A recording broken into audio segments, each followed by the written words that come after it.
Hey guys, how's it going? Hope you're doing well. My name is Crown, and today I'm going to read you some very interesting stories that I hope that you're gonna love. And now, without further ado, let's go!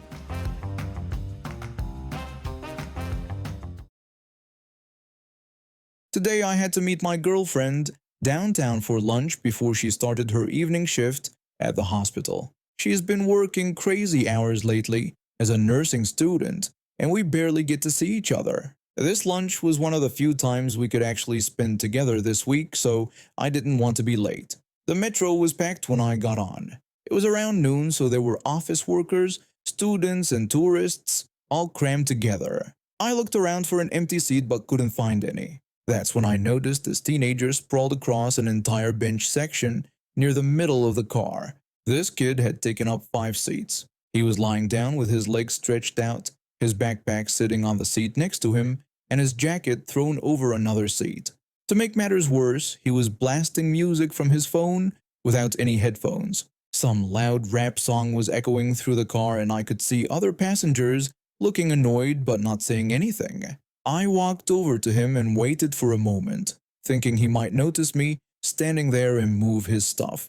He didn't even look up from his phone. I cleared my throat and politely asked if he could move his bag so I could sit down. The kid finally looked up at me with this smug expression. He was maybe 16 or 17, thin and lanky, with messy hair falling into his eyes. He rolled his eyes and told me in the most dismissive tone that he didn't think so. Then he went right back to his phone like I wasn't even there. The music was still blaring, and now I could see an elderly woman standing nearby who looked exhausted. There was also a pregnant woman holding onto a pole, swaying with the movement of the train. His tone really got to me. It wasn't just that he said no, it was the way he said it. Like I was beneath him. Like the idea of basic courtesy was completely foreign to him. I felt my jaw clench. I pointed out that there were people here who needed to sit down more than he needed to take up 5 seats. The kid shrugged and said it wasn't his problem because he was there first. He turned the music up louder and gave me this dismissive wave. That was it for me. I've been working manual labor for years, loading and unloading trucks, moving heavy equipment. I'm not huge, but I'm solid, and I know how to handle myself. This entitled little brat was about to learn that actions have results. I reached down and grabbed his backpack. It felt heavy, probably had a laptop or tablet in it, so I made sure to be careful, even though I was angry. I walked about 10 feet down the car and set it down on an empty bit of floor space. The kid jumped up and started yelling, asking what the hell I was doing. His phone clattered to the floor when he sat up quickly. The music finally stopped when it hit the ground. I told him I was getting my seat and that he could either come fight me for it or go get his bag. His choice. The kid stood up and puffed out his chest, trying to look intimidating. But he was probably 140 pounds soaking wet, and I could see the uncertainty in his eyes. He was used to people backing down from his attitude, not standing up to him. He demanded that I go get his bag right now or he would make me regret it. I reminded him that he was welcome to try, but I wasn't going anywhere. I sat down in the space he had been hogging and gestured to the elderly woman and the pregnant woman, telling them there was room if they wanted to sit. They both came over gratefully. The elderly woman smiled at me and mouthed her thanks. The pregnant woman looked relieved to finally get off her feet. The kid stood there for about 5 seconds, probably calculating his chances. I could see him weighing his options. He wanted to save face, but he also wasn't stupid enough to actually start a fight he couldn't win. Finally, he walked off to get his backpack, complaining under his breath. When he came back, all the seats were occupied. The elderly woman was sitting where his backpack had been, and I was in his original spot. The teenager started yelling again, saying this was ridiculous and that I couldn't just steal someone's seat. Other passengers were starting to stare now. A businessman in a suit looked over from his phone, and a woman with shopping bags was watching the whole thing unfold. I explained that I didn't steal anything because these were public seats on public transportation. If he wanted to lie down, he should get a hotel room. The kid declared that he wasn't moving until I got up. I told him that was fine with me, but just so we were clear, the only way I was moving was if he wanted to make this physical. Otherwise, he could stand like everyone else who couldn't find a seat. The kid looked around, probably hoping for support from other passengers. Instead, he saw people who looked either amused or annoyed with him. Nobody was jumping to defend the teenager who had been hogging seats and blasting music. He stood there for another minute, shifting his weight from foot to foot, clearly trying to think of something to say that would let him win this confrontation. But there wasn't anything. He had been completely unreasonable, and everyone could see it. Finally, he called us all a bunch of jerks and said the whole situation was stupid. He grabbed his backpack and shoved his way toward the doors. When the train stopped at the next station, he got off, still grumbling and shooting dirty looks back at us through the window. The elderly woman patted my arm and thanked me, saying her feet had been killing her. The pregnant woman shook her head and said she couldn't believe he thought it was okay to take up that much space, commenting that some people have no consideration. A businessman nearby nodded and said it was good that I had said something because most people would have just stood there and suffered in silence. I felt pretty good about the whole thing. Sure, maybe I could have handled it differently, but sometimes people need to learn that their behavior has results. This kid probably thought he could act however he wanted because nobody would challenge him. Well, today somebody did. The rest of my ride was peaceful. I made it to lunch on time, and when I told my girlfriend what happened, she just shook her head and laughed. She said that only I would end up in a confrontation over metro seats.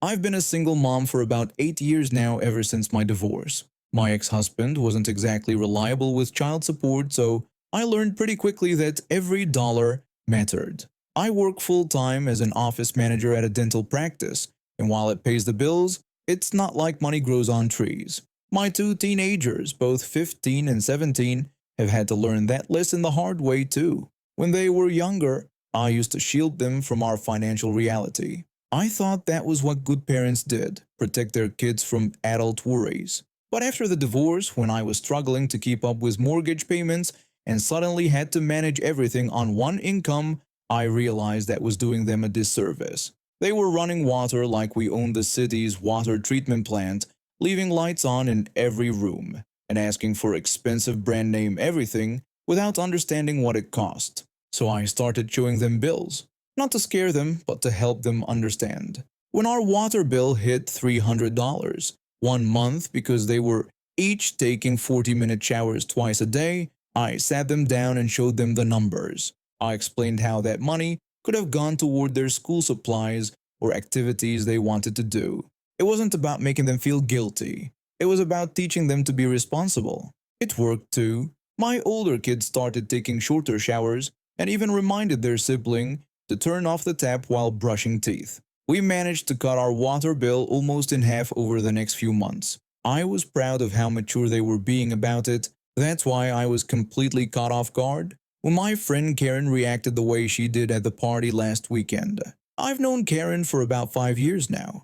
We met through our kids' school activities, and our teenagers are all around the same age. She's married to a guy who works in finance, and they live in one of those fancy neighborhoods with the perfect lawns and 3-car garages.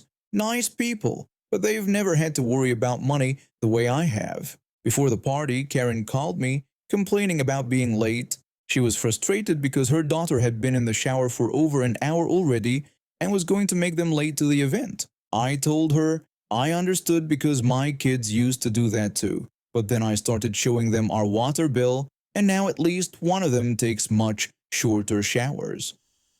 There was this pause on the other end of the line, and then Karen's voice got really cold. She asked me if I actually showed them the water bill, and said it seemed like that would make them anxious about money. I was confused by her reaction, and told her I didn't think it made them anxious. I explained that I talk openly about what things cost, including their clothes, food, and activities, and I think it's important for them to understand. Karen insisted that they were just kids and shouldn't have to worry about adult things like bills. I pointed out that they were teenagers, not little kids, and I wasn't making them worry but teaching them to be responsible. I explained that they needed to understand that resources aren't unlimited. Then Karen said something that really got under my skin. She said she thought it put unnecessary stress on them, and that children should feel secure. not like they're a financial burden. That comment really bothered me because that's not what I was doing at all. I told her I wasn't making them feel like burdens, but teaching them life skills. I asked how they were going to manage their own money someday if they didn't understand what things cost. Karen responded that there were age-appropriate ways to teach financial responsibility without showing them actual bills, and that doing so would just make them anxious and worried all the time. I insisted that my kids weren't anxious but more aware, and that was a good thing. I explained that they understood that when they left every light on in the house or took hour-long showers, it cost money. These were facts, not anxiety-inducing threats. Karen said she would never do that to her children and thought it was inappropriate to burden kids with adult financial concerns. The way she said it really hit me wrong, like I was some kind of bad parent for being honest with my kids. I told her it wasn't burdening them but preparing them for the real world, and honestly, it had been really effective because our water bill went down significantly after they understood the connection.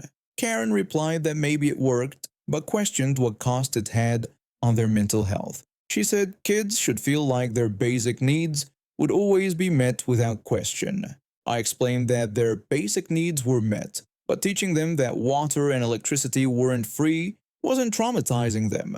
It was reality. Karen insisted there were better ways to teach responsibility without making them feel like every shower they took was costing me money. I told her that because it was costing me money and they were old enough to understand that. The conversation kept going in circles like that for another 10 minutes. Karen kept insisting I was traumatizing my kids, and I kept trying to explain that teaching them about real-world costs wasn't abuse. Finally, we just dropped it and went to the party, but the whole interaction left me feeling really frustrated. Karen's kids are spoiled rotten. They get new phones every time a new model comes out, expensive clothes for every season, and they've never had to work for anything in their lives.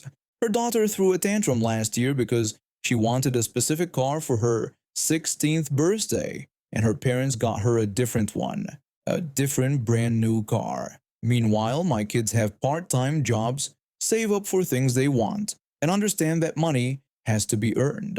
They're not traumatized, they're responsible. The party itself was awkward because Karen kept making these passive-aggressive comments about protecting children's innocence and maintaining their sense of security. Every time she said something like that, she'd look right at me, like she was talking about my terrible parenting choices. But here's what really vindicated me. Her daughter approached me at the party. She said she'd heard Karen and me talking about showing kids bills and stuff, and she thought that was actually really smart. She admitted she had no idea what anything cost and was going to college next year, but didn't even know how much it cost to do laundry or buy groceries or anything. I suggested she could ask her parents to show her some of that stuff. She told me she'd tried once, but her mom said she didn't need to worry about it yet. She said she felt like she should know, though, and that all her friends who had jobs seemed so much more independent than her. It was like getting a gift from the universe. Here was Karen's own daughter saying she wished her parents had been more open about money, like I am with my kids. Later that evening, when Karen was in the bathroom, her daughter came up to me again. She asked if I could maybe show her some of that stuff sometime, like how to budget and understand bills. She said she didn't want to be completely clueless when she moved out. I told her of course I could help, but her mom might not love that idea. She said she wouldn't tell Karen where she learned it. When Karen came back, I mentioned that her daughter had just been telling me how nervous she was about managing money in college, and it seemed like she could benefit from understanding some of those adult financial concerns Karen had been worried about. Karen's face went completely red, and she didn't say another word to me for the rest of the party. I drive a reliable Honda Civic that I bought used but keep in great condition. The apartment rent I managed to find was affordable, and the location seemed perfect since it was close to work. What I didn't know was that I'd be living next to the most entitled person I've ever met. She moved in 2 weeks after me. Middle-aged woman, always complaining about something. Her apartment was right next to mine and she noticed my car pretty quickly. At first, she seemed friendly enough, asking basic neighbor questions about the area and where I worked. The trouble started when she found out we worked in the same general direction. Her job was at an office building about 5 minutes past my workplace. She didn't have a car because hers had been repossessed a few months earlier, and she'd been taking ride shares to work. One morning, she knocked on my door at 6:30 a.m. She told me it was last minute but asked if I could give her a ride to work that day. She explained that her rideshare had canceled and she was desperate for help. I felt bad for her, so I agreed. Big mistake. I told her I would help, but that I had to leave at exactly 7:15 a.m. because I couldn't be late to work. She promised that wouldn't be a problem and said she'd be ready on time. She wasn't ready. I waited in my car for 10 minutes while she finished getting dressed. We hit traffic and I ended up being 15 minutes late to work. My supervisor pulled me aside and gave me a warning. The next day, she knocked again. She said yesterday had worked out great and asked if I could give her another ride. I should have said no, but I'm too nice for my own good. Same thing happened. She wasn't ready on time and I was late again. This became a daily routine. Every morning she'd show up expecting a ride, never on time, always making me late. After 2 weeks of this, I gotten my second strike at work. My supervisor made it clear that one more late arrival would mean termination. When I tried to explain to her how serious this was getting, she brushed me off. She said I was being dramatic and that it was only a few minutes here and there. I told her it wasn't just a few minutes. I reminded her that the day before she had made me 20 minutes late because she decided to straighten her hair after I was already waiting in the car. She got defensive and said she was just trying to look professional at work. The breaking point came on a Tuesday morning. I'd explicitly told her the night before that I needed to leave exactly on time because I had an important meeting with my manager about a promotion opportunity. 7:15 a.m. came and went. No sign of her. At 7:20 a.m. I started my car. That's when she came running out of her apartment, hair wet, still putting on her shoes. She yelled for me to wait and said she was coming. I told her that I had said I needed to leave on time today and that I couldn't wait anymore. She asked for just 2 more minutes to grab her purse and then disappeared back into her apartment. I sat there for another 5 minutes before deciding I couldn't risk my job anymore. I started backing out of my parking space when she came running out again. She demanded to know where I was going and reminded me that she had said she was coming. I apologized but told her I couldn't keep being late to work and that she would have to find another way to get there that day. She accused me of leaving her stranded and said she depended on me for rides. I explained that I had never agreed to be her permanent transportation and that I was just helping out temporarily. She called me selfish and said she could lose her job because of me. I told her that I could lose mine because of her and that I had already gotten 2 warnings for being late. The next morning, she was waiting by my car at 7 a.m. She announced that she was ready early and told me we could go. I reminded her that I had told her yesterday I couldn't drive her anymore and that I was sorry but she needed to make other arrangements. She told me not to be ridiculous and ordered me to get in the car so we could leave. I told her no and said she had to find another way to work. That's when she lost it completely. She started screaming about how I was ruining her life and being a terrible neighbor. When I got in my car and started the engine, she kicked my driver's side door as hard as she could. The impact left a huge dent and scratched the paint down to the metal. I asked her what was wrong with her and pointed out that she had just damaged my car. She said good and that maybe now I would think twice before abandoning people. I put the car in reverse to get away from her, but she wasn't done. When I started moving backward, she actually jumped onto my hood and grabbed onto my windshield wipers. Her face was pressed against the windshield, and she was screaming at me through the glass. She yelled that I wasn't going anywhere until I agreed to take her to work. I was in complete shock. This woman had lost her mind. She was hanging onto my car while I was trying to drive, pounding on the windshield and yelling. I couldn't see properly and was terrified I might hurt her or crash into something. In a panic, I slammed on the brakes. The sudden stop sent her tumbling off the hood onto the pavement.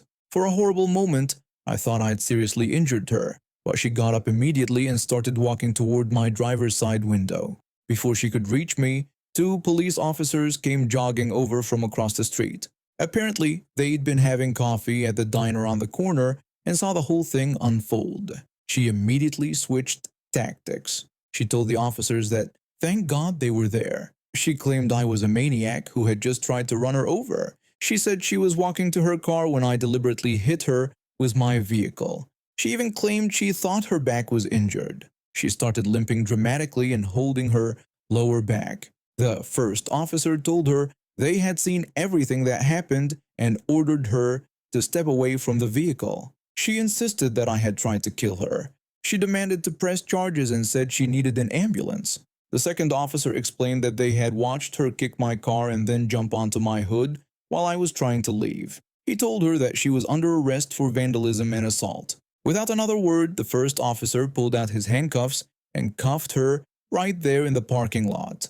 She started screaming about police brutality and demanding to speak to their supervisor. The second officer came over to get my side of the story. I explained how she'd been making me late to work for weeks, how I told her I couldn't drive her anymore, and how she kicked my car before jumping on it.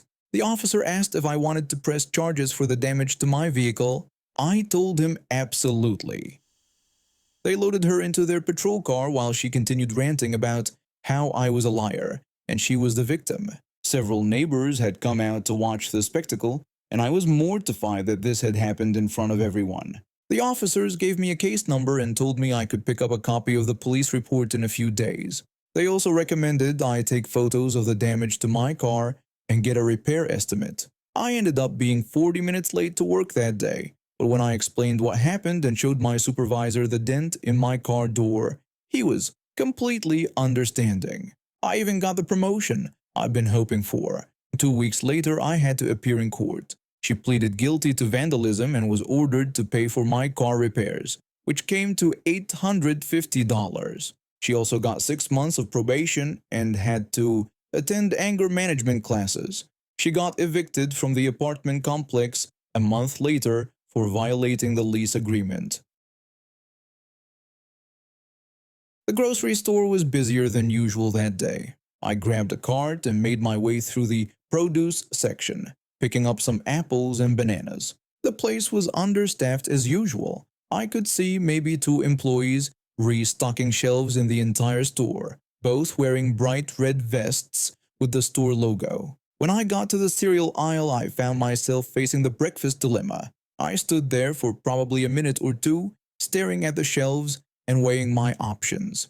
Cheerios were the healthy choice, whole grain, good for the heart, all that stuff my doctor keeps telling me about. But Raisin Bran was on sale, and I've been trying to watch my spending lately since freelance work can be unpredictable. I was torn between the two when I felt someone grab my elbow from behind. Not a gentle tap or a polite excuse me. This guy actually grabbed my arm like he had every right to do it. He demanded to know if I was going to stand there all day or if I was going to get more Fruit Loops from the back. This middle-aged guy in a business suit was looking at me like I'd ruined his entire day. He was maybe in his 40s, balding, with this expression that screamed, "I demand to speak to your manager." His grip on my elbow was firm and pretty uncomfortable. I asked him what he was talking about and yanked my arm away from him, which seemed to annoy him even more. He pointed to the Fruit Loop shelf and told me it was empty and that he needed me to go get more from the stockroom.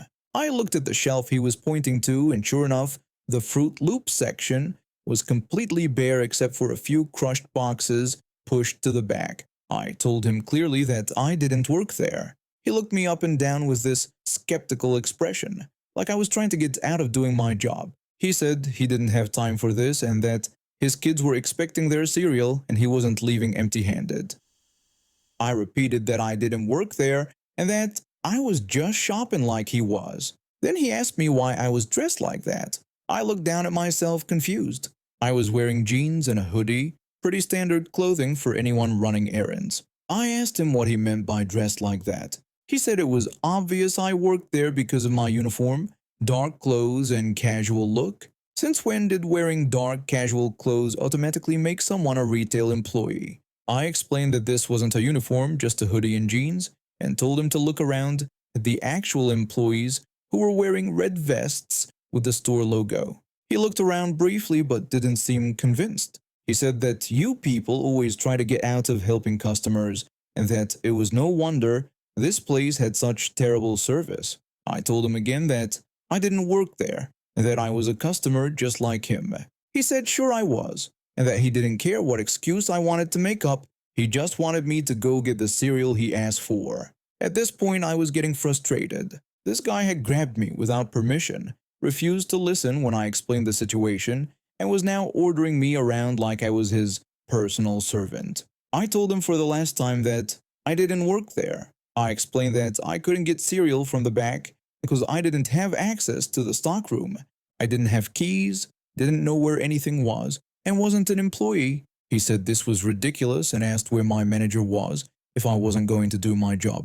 I told him I didn't have a manager because I didn't work there. He just rolled his eyes at me, like I was the most useless person he'd ever met. He said whatever, and that you're all useless. And with that comment, he walked off toward the front of the store, presumably to find an actual employee to complain to. I stood there for a moment, still processing what had just happened.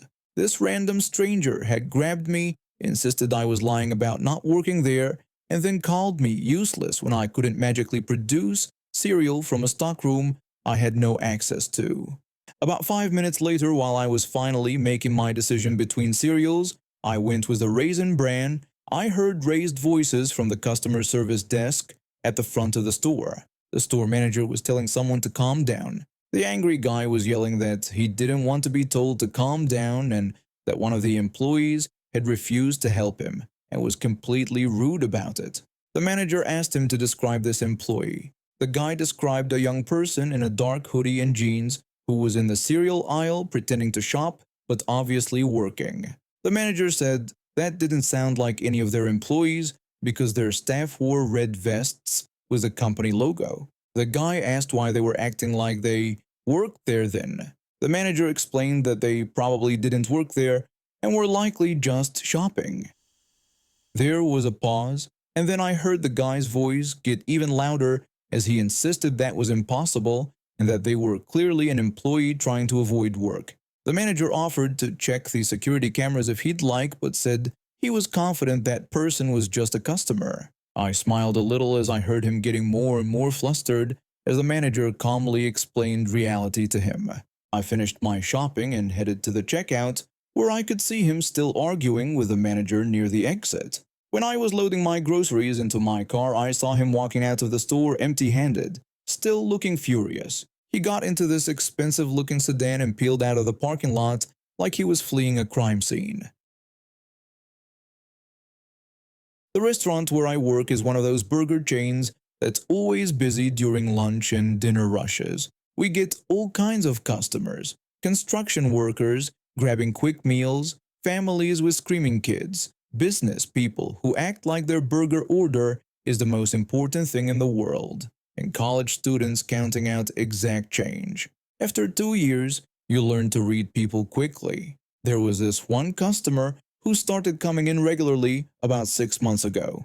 He looked like he was around college age, maybe a year or two younger than me. Clean cut, always polite, never complained about wait times or prices. He'd usually order the same thing, a double cheeseburger combo with no pickles and a Coke. Nothing fancy, but he always said please and thank you, which made him stand out from a lot of our customers. Most people who work in customer service know that you remember the really good customers and the really bad ones.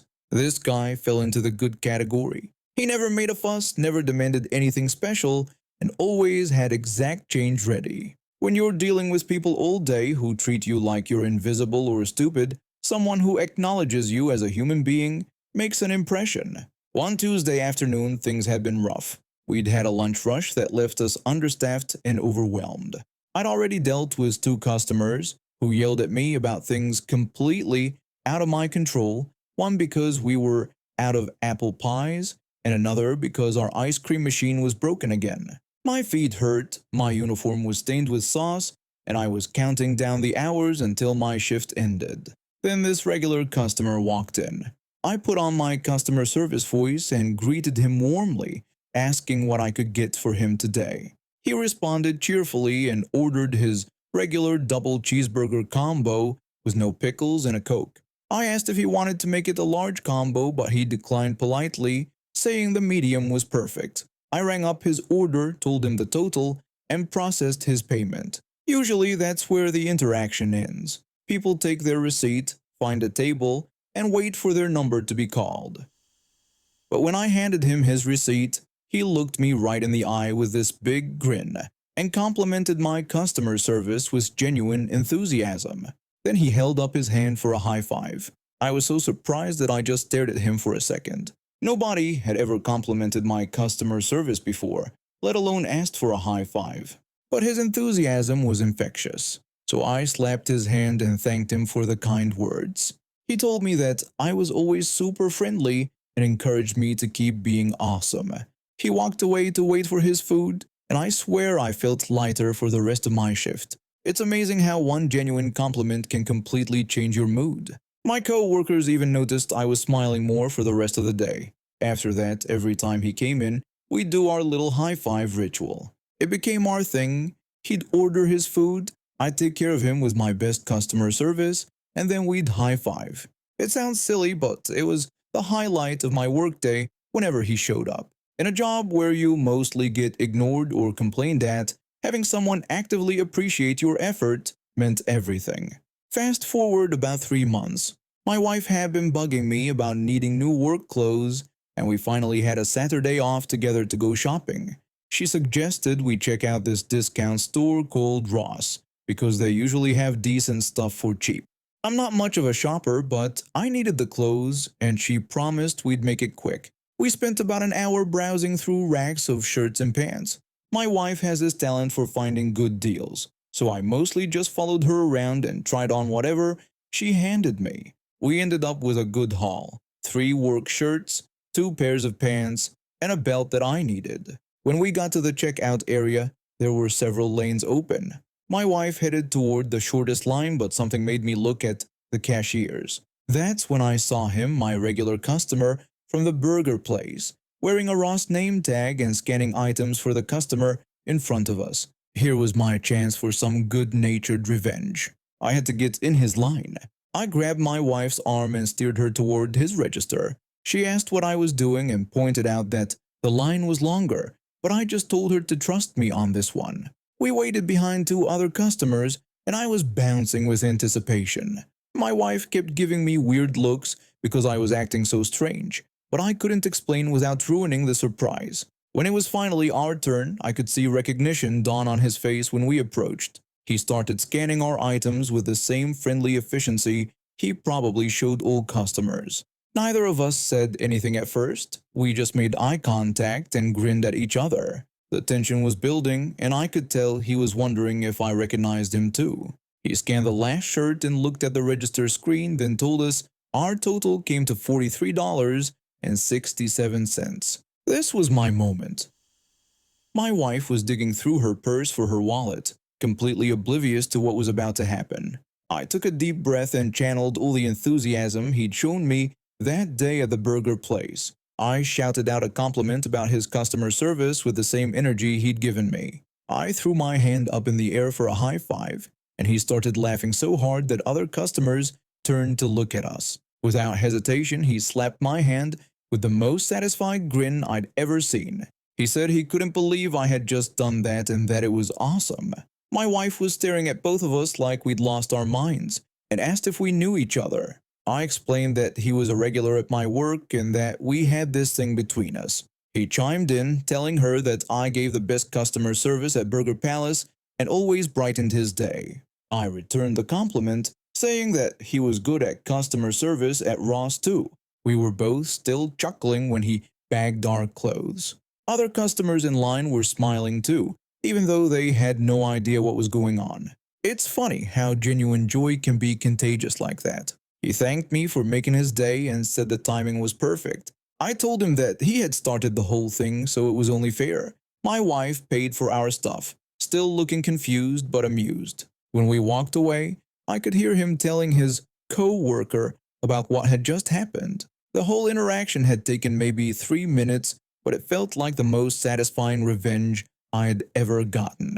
On the drive home, my wife made me explain the whole story.